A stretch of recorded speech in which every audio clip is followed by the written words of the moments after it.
오늘따라 우리 찬양대 목소리가 너무 좋습니다. 뭔 일이 있은 건 아니죠. 예.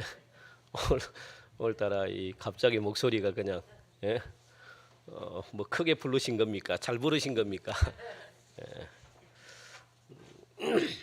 우리 한번 옆에 계신 분들 인사할까요? 우리 아름다운 얼굴을 보니까 너무 좋습니다.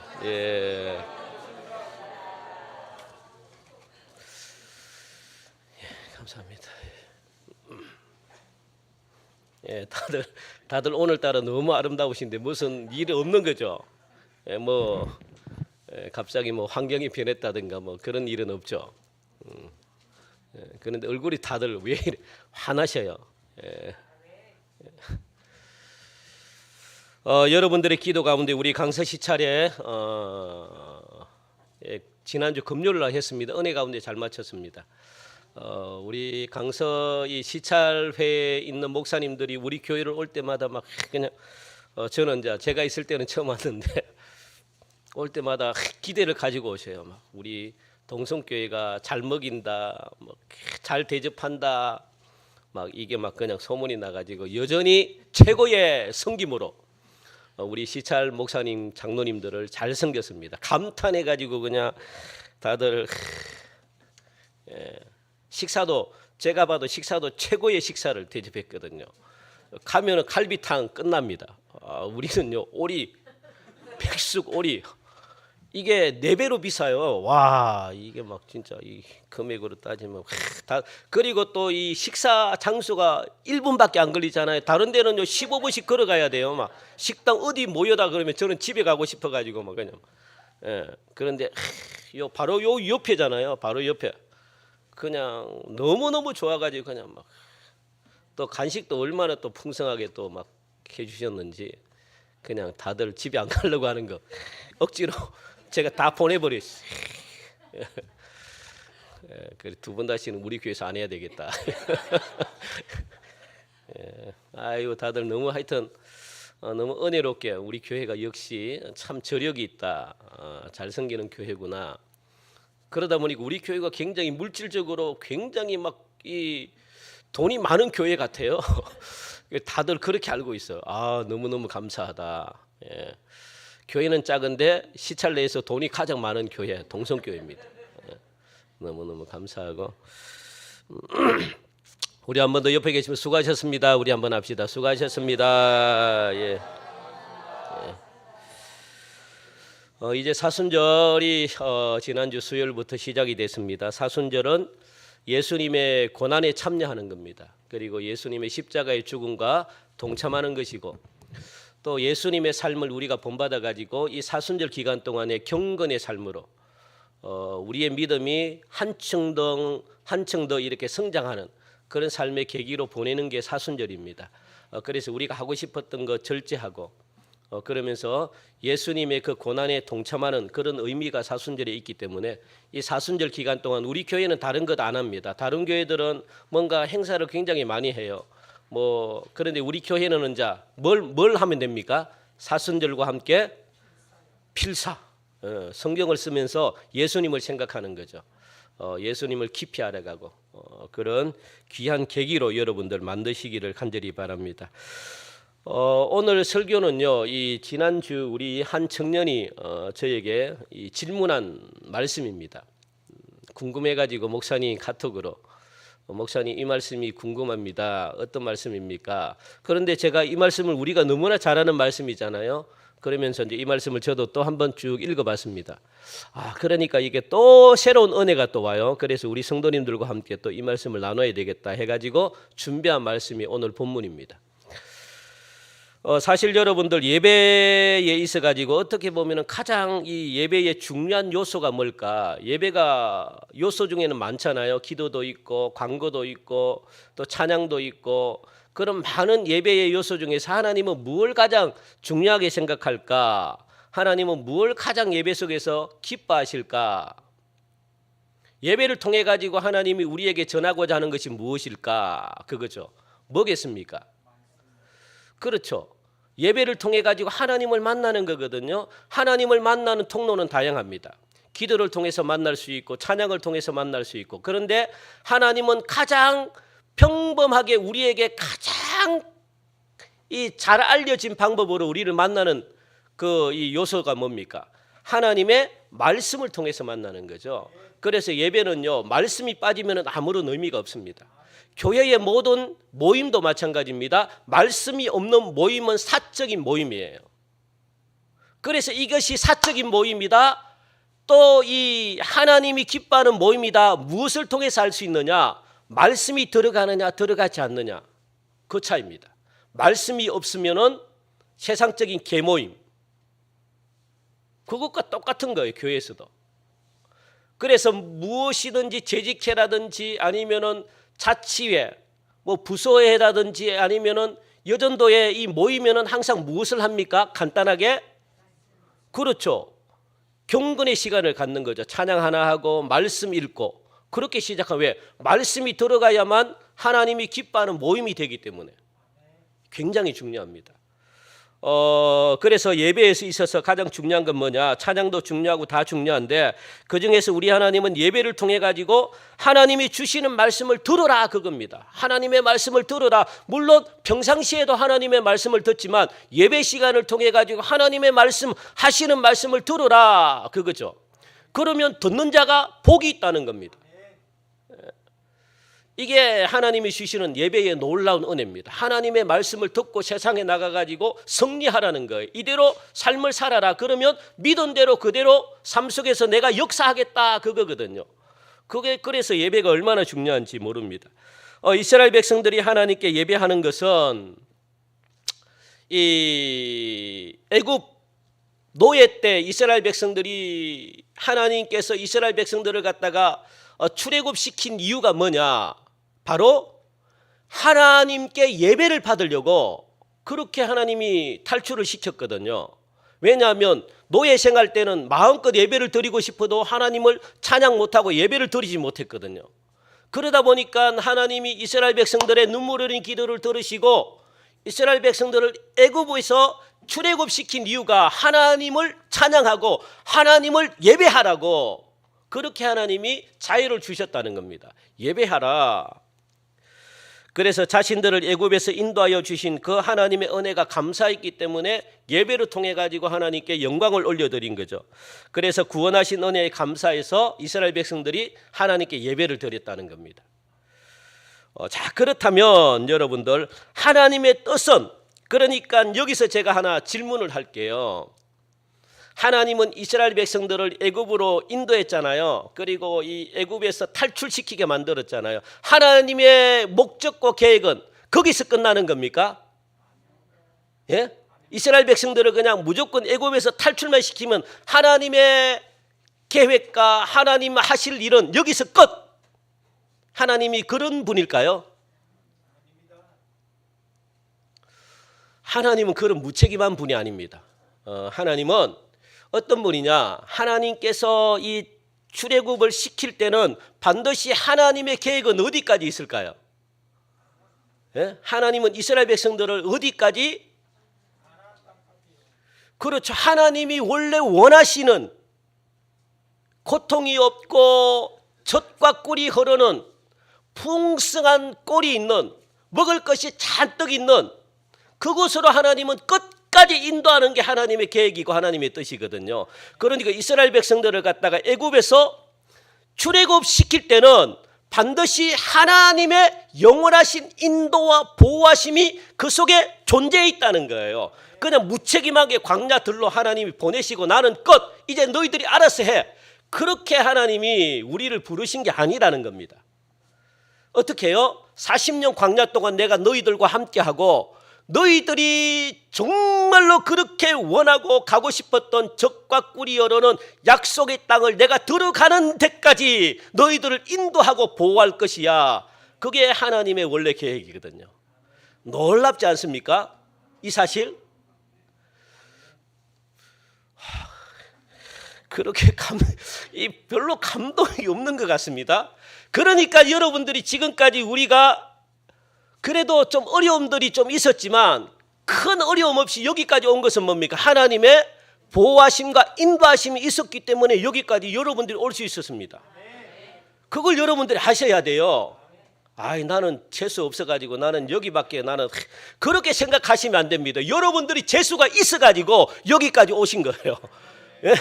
하나님이 보호해 주셨기 때문에 우리가 덜 맞고 덜 고통스럽고 덜 억울하고 덜 어려움을 겪으면서 여기까지 오셨다고요. 하나님의 보호하심이 없으면 안 됩니다. 그러니까 이게 구원이라는 말 속에는 무엇이 있느냐면 하나님의 인도와 보호하심이 함께 포함되어 있거든요. 하나님이 끝까지 여러분들을 어디까지?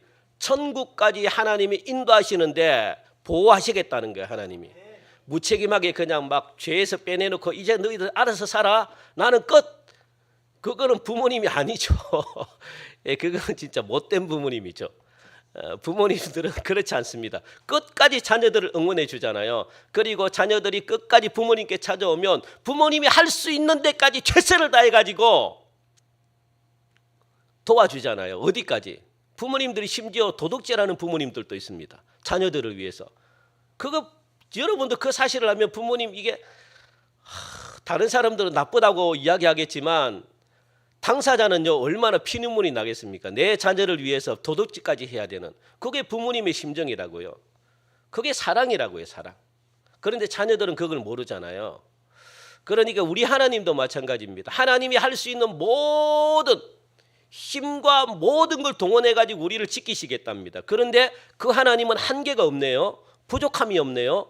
그 하나님은 이 땅의 모든 권력과 권세와 이 땅의 모든 능력을 다 갖추신 분이기 때문에 부모님과는 또 다르죠.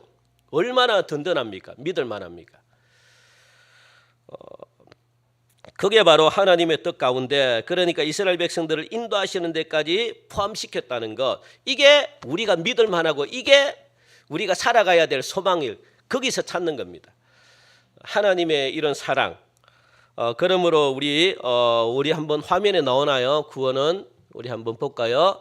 자, 하나님의 구원은 어디까지인지 읽읍시다. 시작. 이스라엘 백성들을 인도하고 보호하는 데까지를 포함하는 게 하나님의 구원의 계획인 거예요.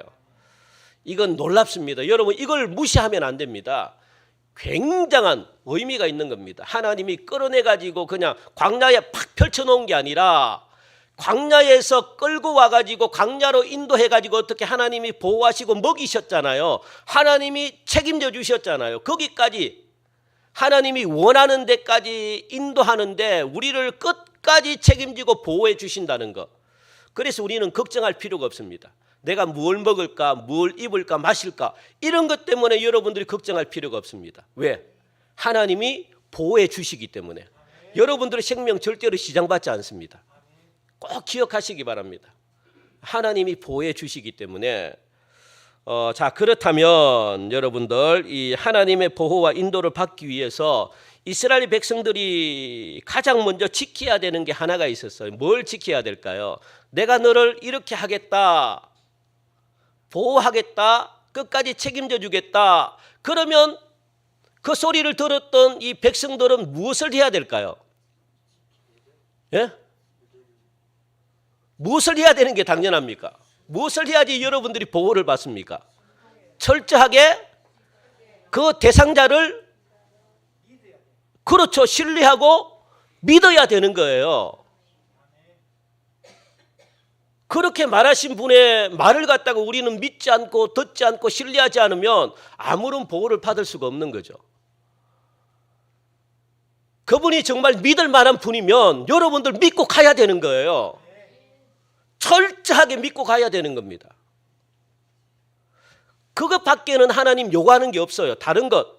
하나님이 그렇게 무리한 걸 요구하는 게 아니잖아요. 나는 능력이 있어. 나는 이 우주 만물을 만든 창조주고 나는 못하는 게 없어. 모든 걸 다 할 수 있는 능력과 권세가 나에게 있어 라고 이야기하면 그분을 갖다가 믿고 우리는 가야 되는 겁니다. 우리가 할 게 아무것도 없습니다. 단지 우리는요 뭘 하는 겁니까? 내 말을 너는 믿느냐, 그거죠. 이것만 하나님이 원하시는 거예요. 믿느냐, 믿을 수 있느냐. 그게 어렵나요? 옆에 계신 분들은 한번 이야기 한번, 어렵나요? 한번 물어보세요. 어렵나요? 우리 두 분 잘하세요. 오케이. 어렵대요? 서로만 묻지 말고 좀 들어보세요. 두 분. 어렵나요? 어떻게? 예? 어렵나요? 가만히 계시지 말고 물어봐요. 예? 어렵나요? 그게 그렇게 어렵나요? 어떻게? 어렵나요, 진짜? 예? 어려워요? 아니요, 쉬워요.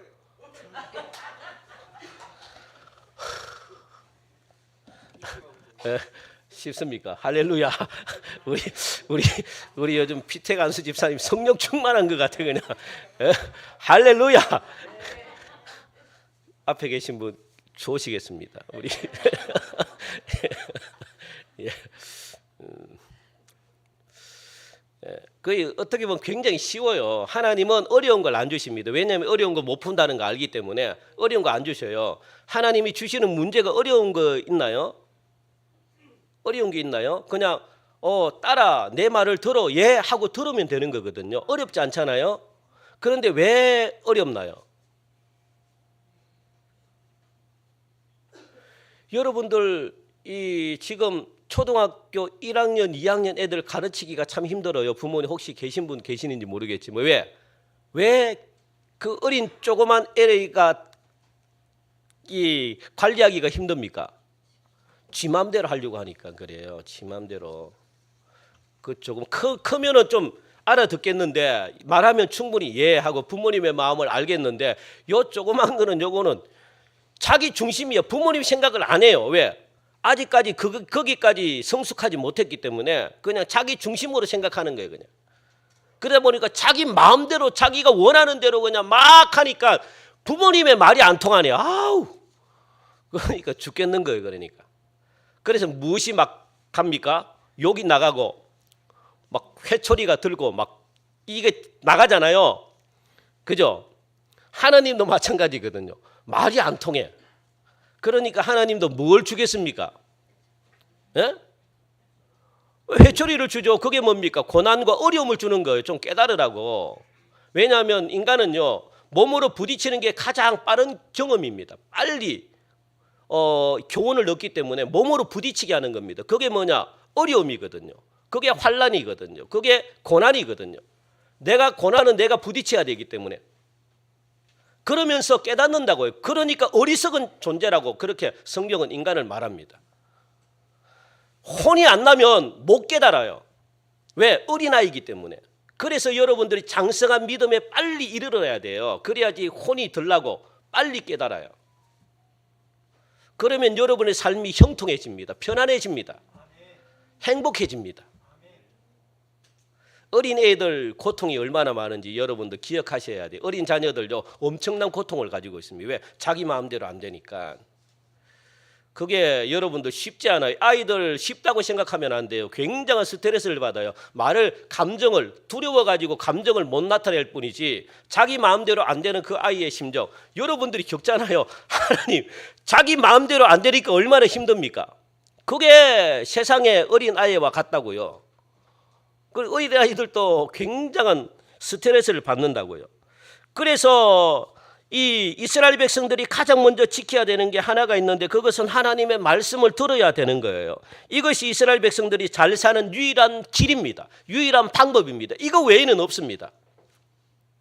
아무리 내가 잘 사는 방법을 내 스스로가 터득하고 내 스스로가 만들어간들 잘 살 수가 없습니다. 왜? 방법은 하나밖에 없기 때문에. 하나님은 하나밖에 안 주어졌기 때문에 다른 방법으로는 잘 살 수 있는 방법, 행복을 가져다 주고 즐겁고 기쁘게 만족을 누리면서 살 수 있는 방법이 이 세상에 주어지지 않았습니다. 그건 뭐냐? 하나님의 말씀을 들을 때만 내가 행복해질 수 있고 하나님의 말씀을 들을 때만 내가 즐거워할 수 있고 하나님의 말씀을 들을 때만 내가 풍성한 삶을 살 수 있고 그 외에는 하나님이 방법을 안 주셨어요.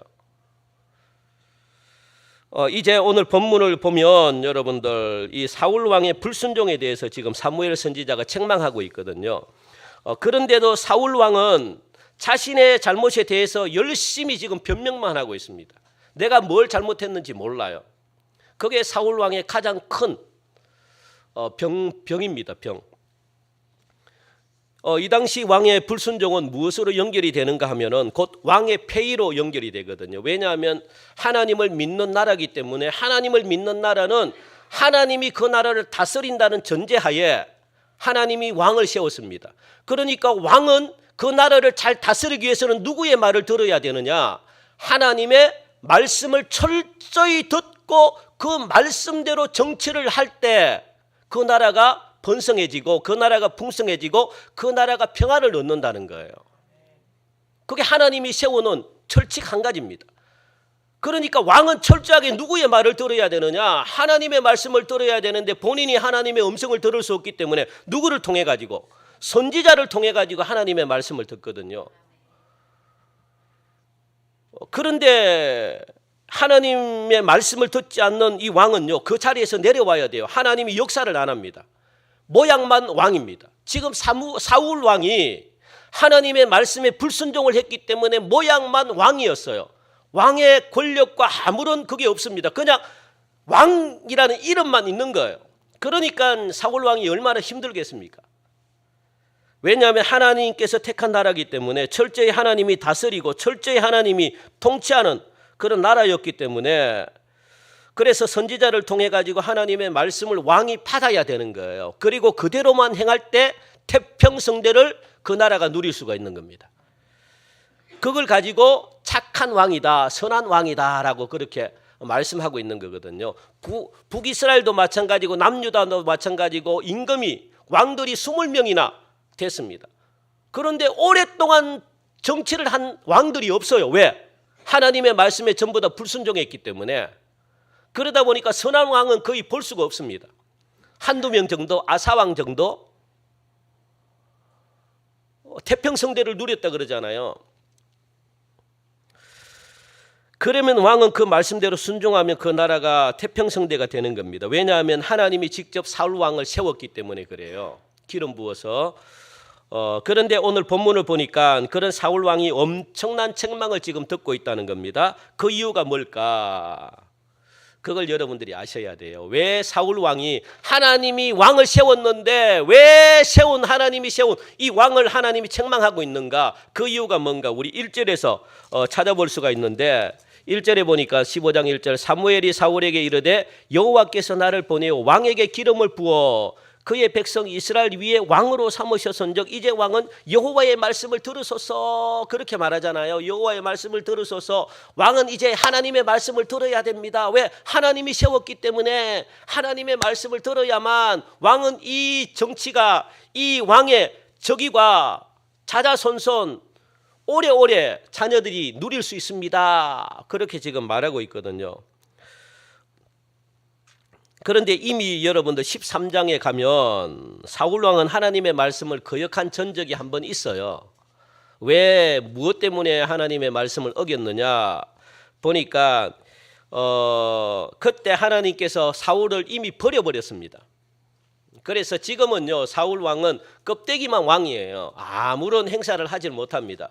무엇 때문에 하나님이 13장에서 사울왕을 버렸는가? 그거는 블레셋과의 전쟁에서 지금 이 블레셋과의 전쟁을 앞두고 사건의 전말은 이렇습니다.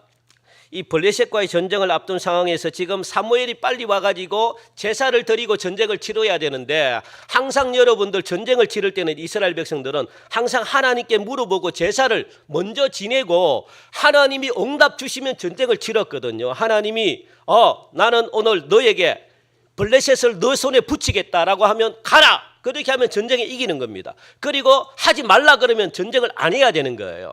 항상 선지자를 통해 가지고 제사를 먼저 드리고 하나님의 음성을 듣고 확인하고 난 다음에 전쟁에 가가지고 전쟁에서 치러야 되는 겁니다. 그래야지 왕이 안전하게 돌아와요.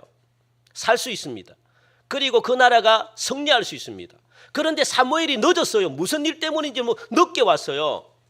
그러니까 지금 보니까 막 이스라엘 백성들은 블레셋 쳐들어온다는 이 블레셋 앞에서 벌벌 떨고 전부 다 흩어지는 거예요. 이스라엘 군사들이. 그러다 보니까 사울 왕의 생각이 어떤 생각이 들겠습니까? 불안한 거예요. 군사들이 싸워야 되는데 다 그냥 흩어져 가지고 벌벌 떨고 도망가려고 하는 겁니다. 전부 다 도망갈 준비를 하고 있는 거예요. 그러다 보니까 사무엘은 안 오죠. 그리고 이스라엘 백성들 군사들은 전부 다 도망가려 그러지. 사무엘 마음에 무엇이 들어왔겠습니까? 자신의 생각이 들어갔다고요. 생각. 이 생각이 여러분들 그래서 생각을 구원받으셔야 돼요. 이 생각이 얼마나 중요한지. 무슨 생각이 들어갔느냐. 급하니까 내가 먼저 그냥 대충 하나님께 예배를 드리고 전쟁을 치러야 되겠다. 여러분들 이거는 기쁩니까 안 기쁩니까? 어떻게 보면은 인간적인 생각으로 하나님께 예배를 드리고 내가 아무리 바빠도 우리는 그냥 전쟁을 치를 수 있는데 사울은 안 그랬거든요. 그죠? 급하더라도 먼저 예배를 드리고 전쟁을 치르자. 기특해요 안 기특해요? 기특하죠. 칭찬을 들어야 돼요. 이게 바로 우리입니다. 하나님은 여러분들 잘못 생각하고 있는데 하나님은 예배를 드린다고 해서 하나님이 기뻐하느냐? 안 그래요. 여러분들 잘못 생각하면 안 됩니다. 하나님이 무조건 예배를 드린다고 그 예배를 하나님이 기뻐하느냐? 하나님이 예배에 환장한 분이 아니에요. 그걸 생각하셔야 돼요. 예배를 드린다고 해서 하나님이 기뻐하는 게 아니라 하나님이 무엇을 기뻐합니까? 예배 드리는 자의 마음을 기뻐해요. 마음을. 사람들이 잘못 생각하는데 예배를 드리면 무조건 기뻐한다. 아닙니다. 완전히 잘못 생각한 거예요. 여러분들. 하나님은 그런 분이 아니에요. 하나님이 뭐 죽은 하나님입니까? 하나님이 거짓입니까? 동정하게? 하나님은 동정하실 분이 아닙니다. 여러분들도 그렇잖아요. 내 사랑하는 남편, 내 사랑하는 아내에게 뭘 받길 원해요? 예? 뭘 받길 원합니까? 그 사랑받기를 원하는데 그 사랑이 어떤 사랑입니까? 몸만 오는 사랑을 원합니까? 대답을 안 하시고 예? 뭘 원하실까요? 예?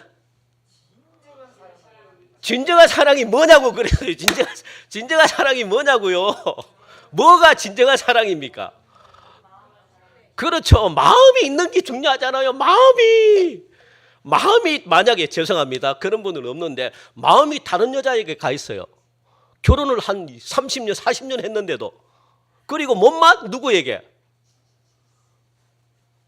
그게 여러분 자존심 안 상합니까?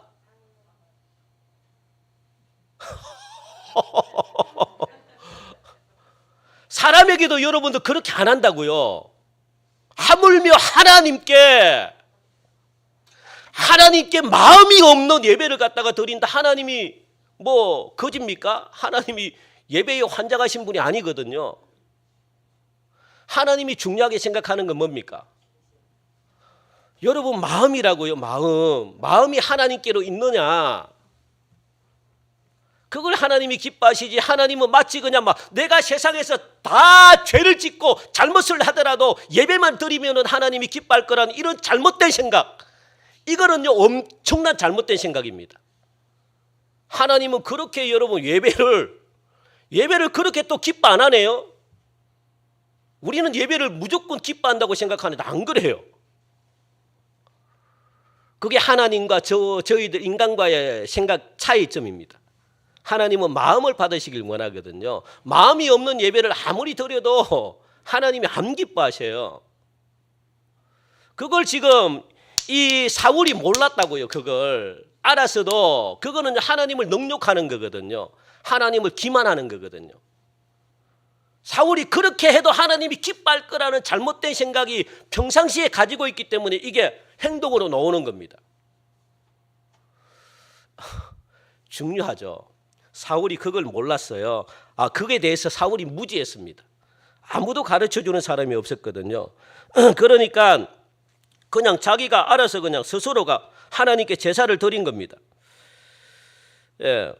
이 일로 인해 가지고 사무엘은 사울 왕조가 그렇게 오래 지속되지 못할 것이다 라고 사무엘이 도착하니까 이미 예배가 끝났어요. 사무엘이 할 게 하나도 없습니다.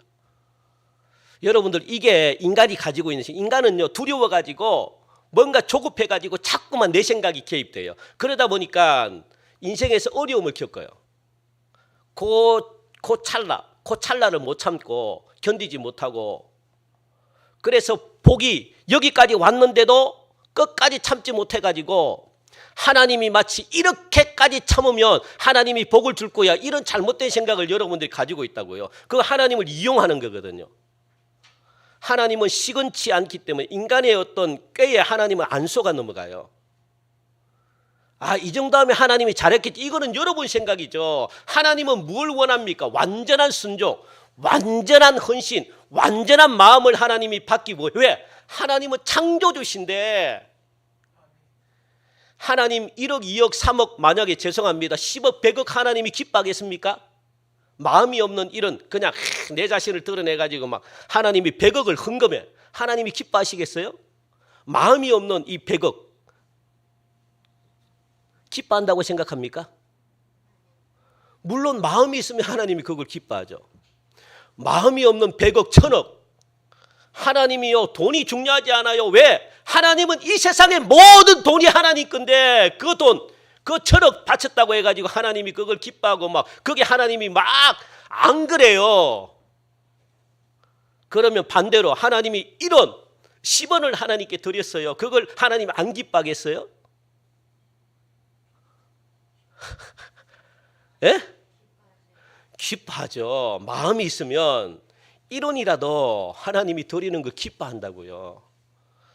하나님은 이 세상의 모든 게 하나님 거예요. 하나님 거.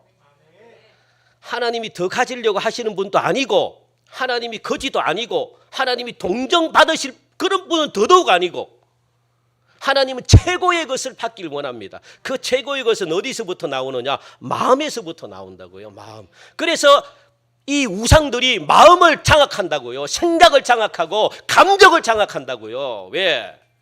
그게 빼앗겨버리면 몸뚱이만 하나님께 드리는 것이기 때문에 아무런 의미가 없다고 생각하는 것, 사단도 알고 있어요. 그래서 우리의 중심, 우리의 마음을 자꾸만 마귀는 흔들어 놓는 겁니다. 그게 여러분들 유혹되면 안 되거든요. 그러니까 이 사울 왕이 그걸 잘못한 겁니다, 지금. 그럼에도 불구하고 오늘 본문 말씀 보니까 사울 왕을 다시 찾아와 가지고 하나님의 말씀을 오늘 본문 보니까 마지막으로 지금 말씀하고 있거든요.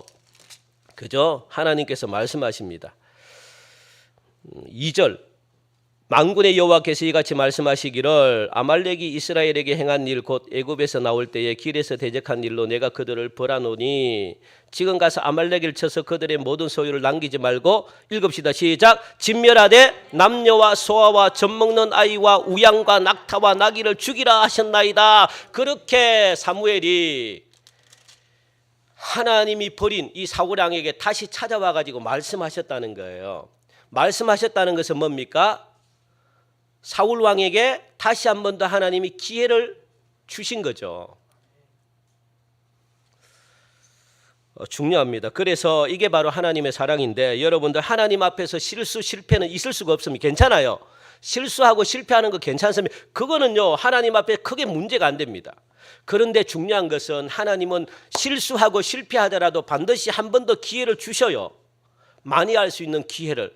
그런데 기회를 주셨는데도 그것조차도 귀하게 여기지 못하고 교훈으로 삼지 못하면 안 되는 거죠. 반복적으로 짓는 죄는요 하나님이 그렇게 좋아하지 않아요. 하나님은요 실수하고 실패한 인생을 갖다가 반드시 찾아와 가지고 한 번 더 여러분들을, 베드로가 그랬잖아요. 3번씩이나 부인했는데 찾아왔잖아요. 일부러 찾아왔어요. 찾아와 가지고 똑같은 질문을 3번씩이나 물었잖아요. 네가 정말 나를 사랑하느냐? 네가 정말 나를 사랑하느냐? 나를 사랑하느냐? 그렇게 3번씩 물었다고. 왜 물었을까요? 미안해하지 말라고. 다시 시작하면 된다는 거예요. 하나님이 예수님이 용서해 주셨거든요. 2번 다시는 죄를 짓지 말래요. 안 지면 돼요, 여러분들. 그런데 오늘 보니까 이 실패를 통해 가지고 교훈받고 깨달으라고 한 번 더 기회를 주신 겁니다. 하나님께서 사무엘을 통해 가지고 사울 왕에게 전달한 명령이 뭡니까? 우리 18절 우리 한번 읽읍시다. 오늘 본문 18절 우리 같이 한번 읽읍시다. 자, 시작. 왕을 길로 보내시며 이르시기를 가서 죄인 아말렉 사람을 진멸하되 다 없어지기까지 치라 하셨거늘, 그렇게 말하는 거거든요. 뭘 하라는 거예요? 아말렉 사람을 다 진멸하라는 건 뭡니까? 예, 진멸. 다 없애버리, 생명이라는 것은 다 없애버리라는 거예요. 여러분들, 이 이스라엘 백성들은 전쟁을 많이 치른 나라입니다. 참 하나님이 독특한 경험을 지금 오늘 본문을 통해서 하시는데, 왜 하나님이 아말렉 이 나라를 그렇게, 민족을 그렇게 싫어할까? 여러분들 여기서 잘 보셔야 되는 게, 하나님은요, 이 전쟁을 할 수 있잖아요. 하나님 전쟁을 해야 될까요? 말아야 될까요? 하나님은 한 번도 전쟁에 직접적으로 개입하신 분이 아닙니다. 그러니까 이스라엘 백성들이 이 전쟁은 하나님께 속해 있습니다. 내게 속해 있다. 가라. 그러면 가서 전쟁을 치르면 되는 거예요. 그렇게 전쟁은 복잡지 않습니다. 그런데 오늘은 독특해요. 하나님의 표현 방법이 뭡니까? 하나님이 한 번도 이런 적이 없는데 아말렉 민족에게, 족속에게만 하나님이 먼저 지시를 해요. 하나님은 전쟁을 한 번도 지시를 한 적이 없습니다. 가가지고 누구를 쳐들어가 이렇게 한 적이 없어요. 그런데 아말렉 족속에게만 무엇이라고 하나님이 지시하셨거든요. 가가지고 아말렉 족속을 진멸해버려라. 가서 박살내버려라. 그것도 한 명도 남기지 않고 생명이란 생명을 다 죽여버려라. 그렇게 하나님이 명령했습니다. 이거는 독특한 거거든요. 왜 그럴까요? 왜 하나님이 왜 그렇게 아말렉을 싫어할까요? 이유가 있을 거 아닙니까? 그 이유가 뭐겠습니까? 예? 그 이유가 15장 1절에 나와 있습니다. 우리 다시 읽읍시다. 15장 1절. 자, 시작. 사무엘이 사울에게 이르되 여호와께서 나를 보내어 왕에게 기름을 부어 그의 백성 이스라엘 위에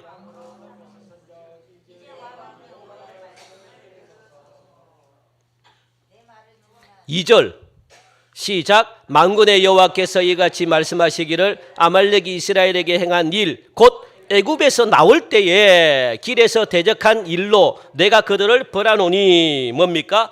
애굽에서 나올 때에, 애굽에서 나왔다는 것은 뭐냐면 홍해 바다를 건넌 후에, 그런 뜻이거든요. 그러니까 이게 하나님께서 특별히 이스라엘 백성들에게 은혜를 줘가지고 애굽에서 나오자마자 일어난 일이 뭡니까? 아말렉이 이스라엘을 쳐들어와 가지고 뒤통수를 쳐버린 거예요. 여러분들 여기서 얼마나 큰 의미가 있냐면 여러분들 꼭 기억하시기 바랍니다.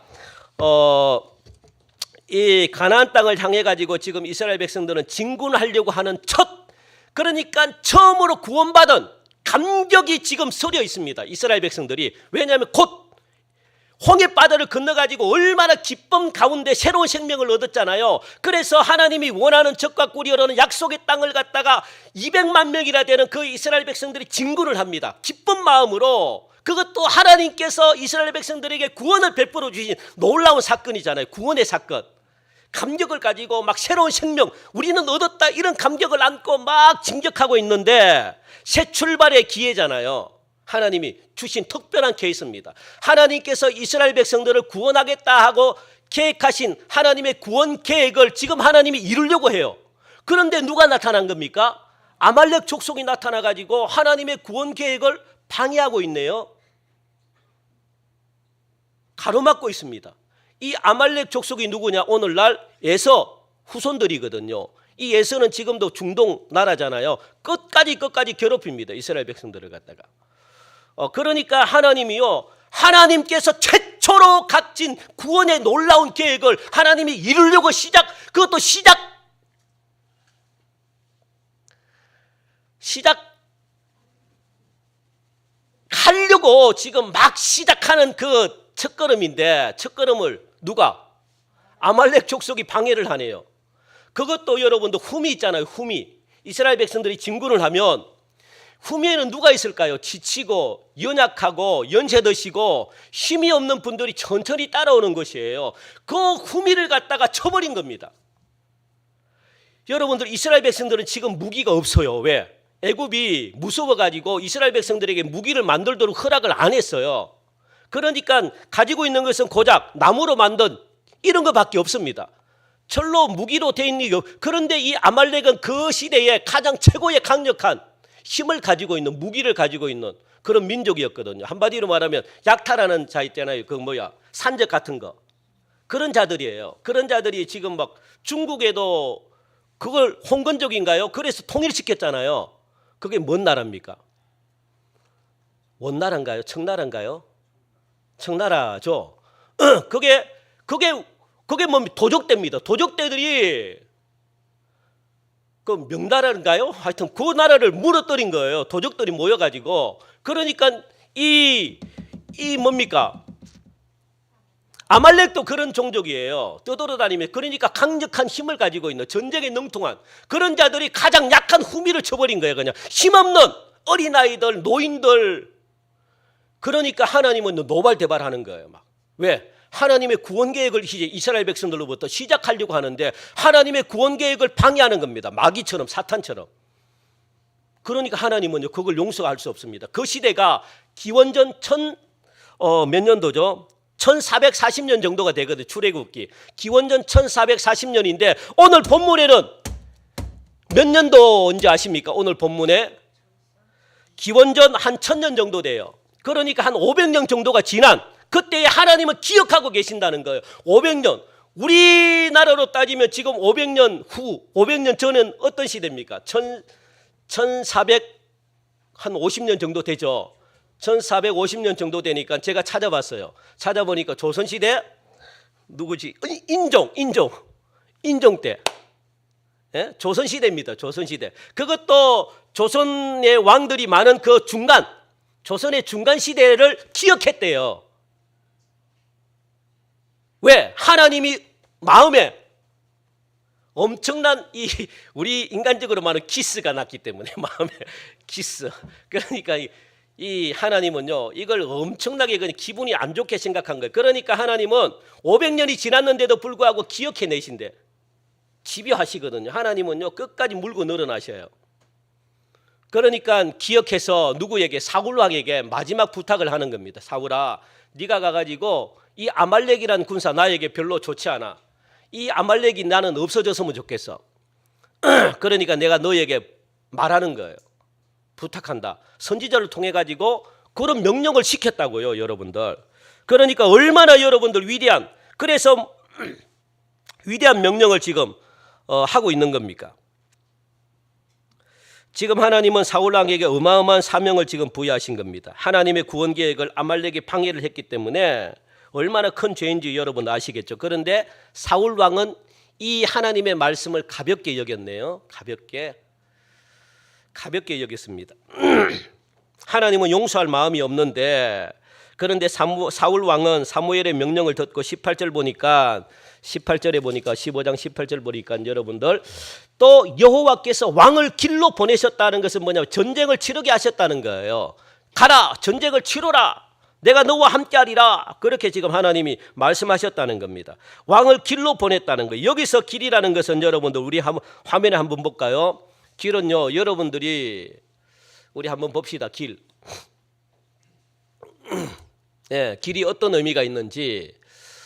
자, 그래서 여러분들이 생각과 감정을 여러분들이 구원받아야 되는 이유가 여기에 있습니다. 자, 하나님이 주신 사명의 길이 있어요, 사울에게. 그죠? 그리고 또 한 길이 있는데 뭡니까? 하나님의 말씀을 안 들을 권리도 있네요. 그러니까 자신의 길이 있습니다. 이 두 가지가 항상 싸우는 거예요, 여러분들. 그래서 생각을 여러분들이 빨리 구원받아라는 게, 생각을 빨리 여러분들이 고쳐야 되는 게 뭐냐면 하나님이 원하시는 길로 가야 되는데, 그죠? 그게 뭡니까? 가가지고 박살내는 거예요, 아멜렉을. 그게 하나님이 사울 왕에게 주었던 사명의 길입니다. 끝까지 이 길을 너는 가라는 거예요. 내 말을 붙들고 끝까지 내 말만 믿고, 그게 너의 사명이야. 그렇게 해서 사울 왕에게 주었던 거거든요. 그런데 사울 왕은 어떻게 합니까? 자신의 길로 갔다는 거예요.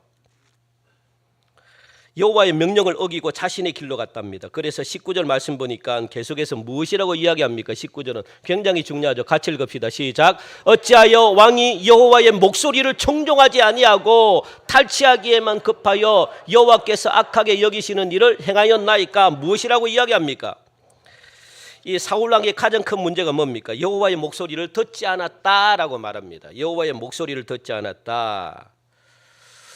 하나님은 목소리를 통해 가지고 우리에게 능력을 주시는 분입니다. 그래서 하나님의 음성을 들었다는 것은 하나님의 능력이 여러분들에게 임했다는 거거든요. 그런데 그 능력을 하나님 이 사울 왕이 걷어찼대요. 그러니까 능력이 안 나타나는 거예요.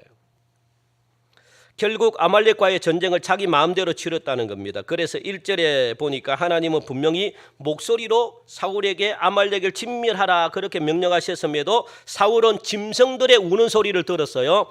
또 사람들의 백성들의 소리에 판단력이 흐려졌습니다. 그러니까 죽이질 못한 거예요.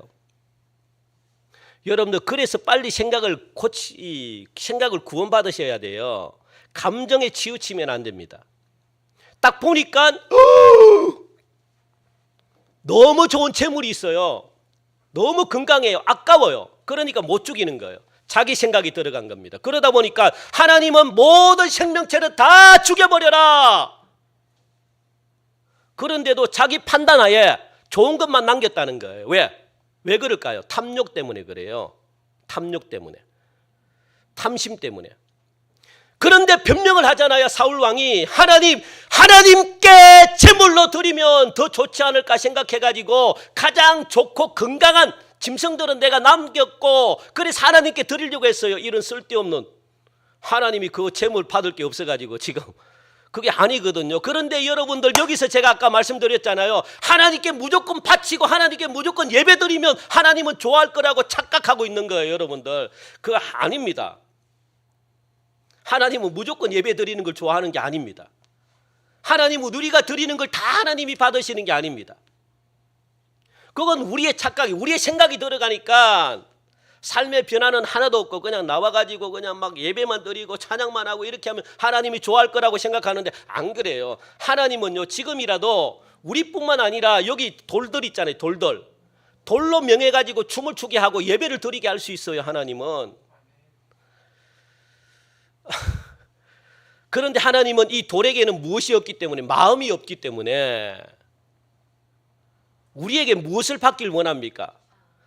다른 피조물들이 하지 못하는 마음을 하나님이 받기 원하는 거예요. 마음이 전부니까 그래서 자원하는 마음으로 자발적으로 그래서 우리 교회가 자발적으로 자원하는 마음으로 하는 거예요. 왜? 하나님이 그걸 기뻐하니까. 하나님은 자존심 상하는 걸 싫어하거든요. 그래서 여러분들 제가 죄송합니다만 막 이렇게 그냥 막 그거 해가지고 막 강제적으로 막 하면은 기분이 나쁘잖아요. 회사에도 마찬가지잖아요. 그런데 회사는 그런데 따르잖아요. 왜? 내 그거 생활하고 관련이 있으니까 안 따르면은 내가 직장에 잘리고 그러다 보니까 생계비가 힘드니까 할 수 없이 그냥 기분 나빠도 따르잖아요. 그런데 교회는 안 그렇거든요. 그런데 교회는 이거 세사보다 더 중요한데. 근데 하나님은 그렇게 해서 여러분 마음을 얻는 걸 싫어한다고요. 그래서 어떻게 기다려주는 거예요. 기다려. 자기 스스로가 원하게끔 하게끔. 그게 하나님이 원하는 건데 그런데 오늘 보니까 이게 이스라엘 이 사울이 판단력을 잃어버려요. 자기가 듣고 싶은 것만 듣네요. 하나님은 사울에게서 원하는 게 뭡니까? 하나님의 목소리에 대한 순종입니다. 그래서 22절 말씀 보니까 우리 같이 읽읍시다. 22절 시작. 사무엘이 이르되 여호와께서 번제와 다른 제사를 그의 목소리를 청종하는 것을 좋아하신 같이 좋아하시겠나이까? 순종이 제사보다 낫고 듣는 것이 수장의 기름보다 나으니라. 그렇게 지금 말씀하고 있습니다. 순종이 낫다는 거예요. 순종하지 않는 삶을 살다가 아무리 예배를 드려도 하나님이 그 예배를 기뻐하지 않는다는 겁니다.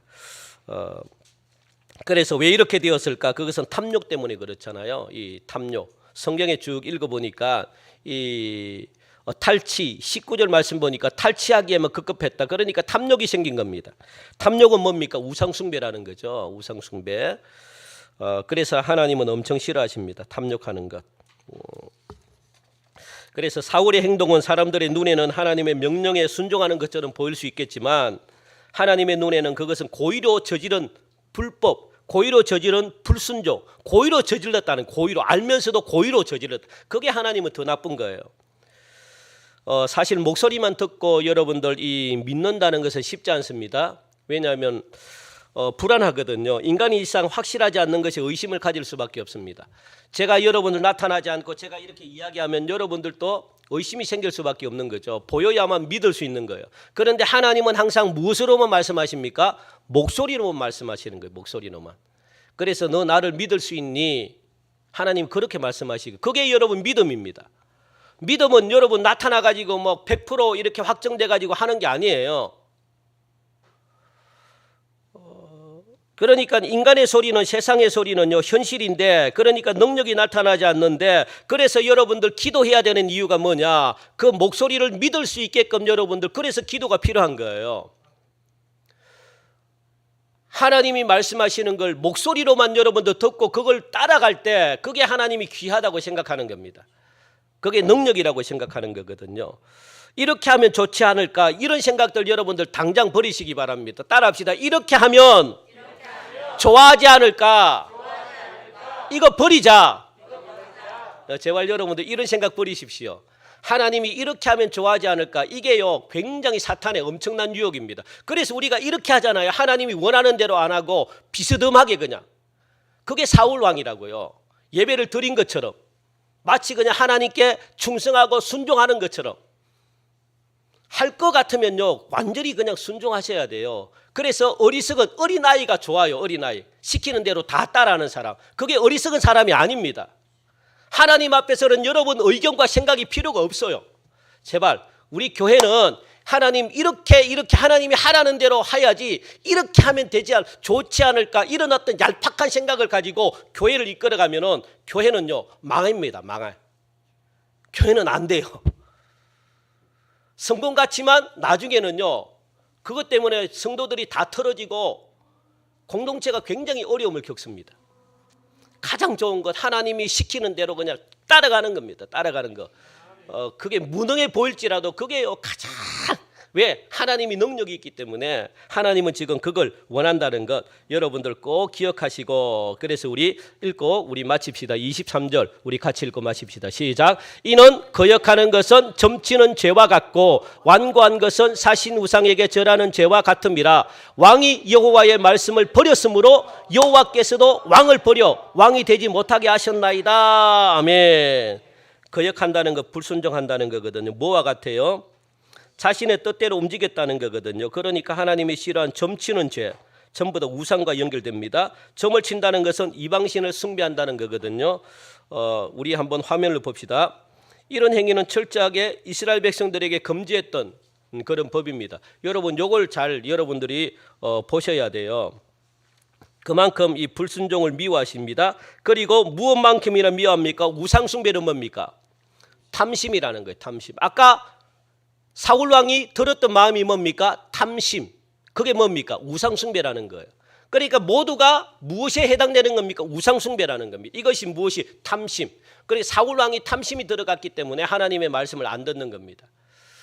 이게 무슨 죄와 같다는 거예요? 완고하고, 완고하다는 것은 하나님을 밀어 제친다는 거거든요. 교만하고 뻔뻔하다는 거거든요. 그 자리에 우상을 올려놓는 겁니다. 이게 바로 사울 왕이 가지고 있었던 탐심이라는 거예요. 탐심. 이 탐심이 우상숭배, 하나님을 버려버리게 만드는 그런 어마어마한 그런 결과로 낳는 것을 여러분들 볼 수 있습니다. 오늘 이 말씀을 통해 가지고 여러분, 하나님은 다른 거 원치 않습니다. 목소리, 하나님의 목소리를 듣길 원해요.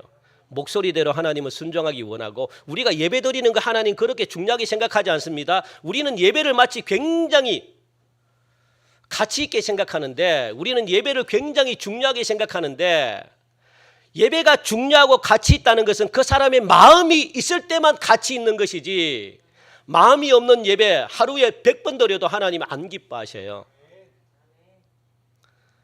그래서 우리가 알 것은 뭐냐, 그 예배에 정말 가치가 있는 것은 우리의 마음을 하나님이 받으시는 건데, 세상에서 똑같이 삶을 살고 전혀 변화가 없고 똑같은 죄를 짓고 그러면서 변화된 모습도 없고 순종도 안 하고 이런 모습으로 예배를 드리고 우리 마음은 세상에 가 있고 이러면 하나님이 그 예배를 안 기뻐하신다는 거예요. 그런데 그렇게라도 예배를 나와 가지고 드리는 것도 하나님이 혼자 물론 기뻐하시죠.